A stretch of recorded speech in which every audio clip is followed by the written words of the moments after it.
Hey, 8th grade. So, we're talking about parallel and perpendicular lines today. This is going to take what we know about slope, what we know about slope-intercept form. We could use point slope to help us with these problems. That's however we want to go about solving these problems and whatever you feel.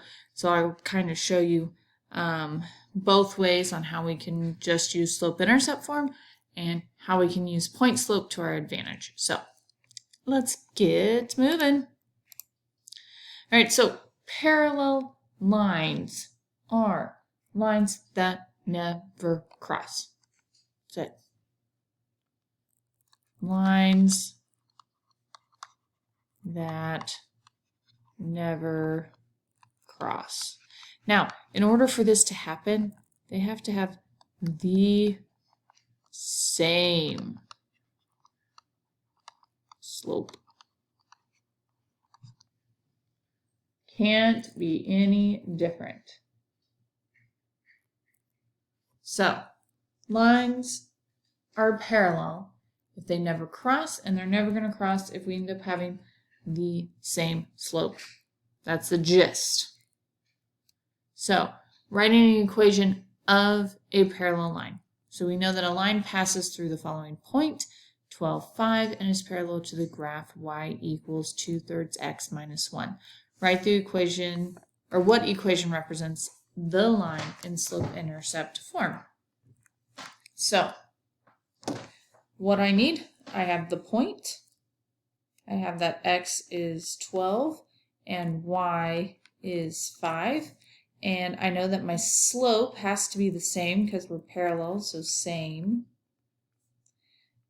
to the 2/3. And so I'm going to take this, m equals 2/3.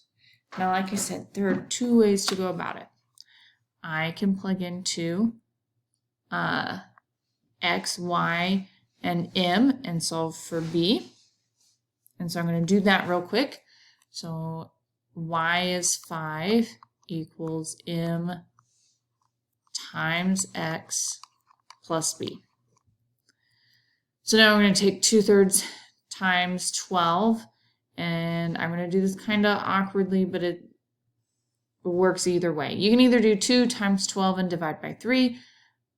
I'm going to actually do 12 divided by 3 to get 4, and then 4 times 2 is 8.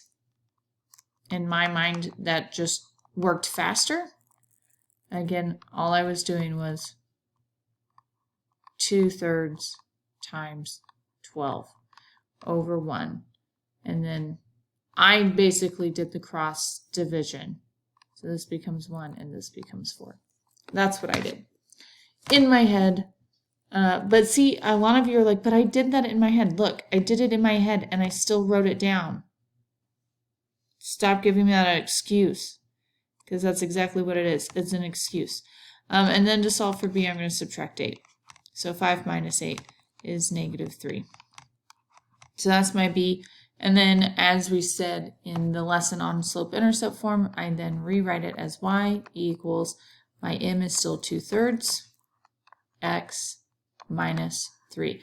So that's one way. The other way is using the point slope form that I taught you, which is y minus our y value, which is 5, equals our slope, which is 2/3, times x minus our x value, which is 12. And then from here, I keep the y minus 5. I'm going to distribute the 2/3, so we end up with 2/3 x, and then 2/3 times the -12, we're going to get negative. And again, 2/3 times 12 is 8. Remember, we figured that out up here. And then I'm going to add 5. And so now I have y equals 2/3 x minus 3. Notice, same thing.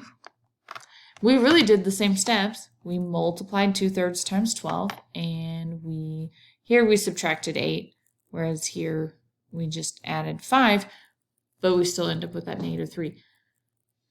I prefer point slope form because I don't have to remember to rewrite it in slope, like into slope-intercept form, I just solve it for y and put it in slope-intercept form. It is your choice. Either one of these works. You just choose what is best for you. All right,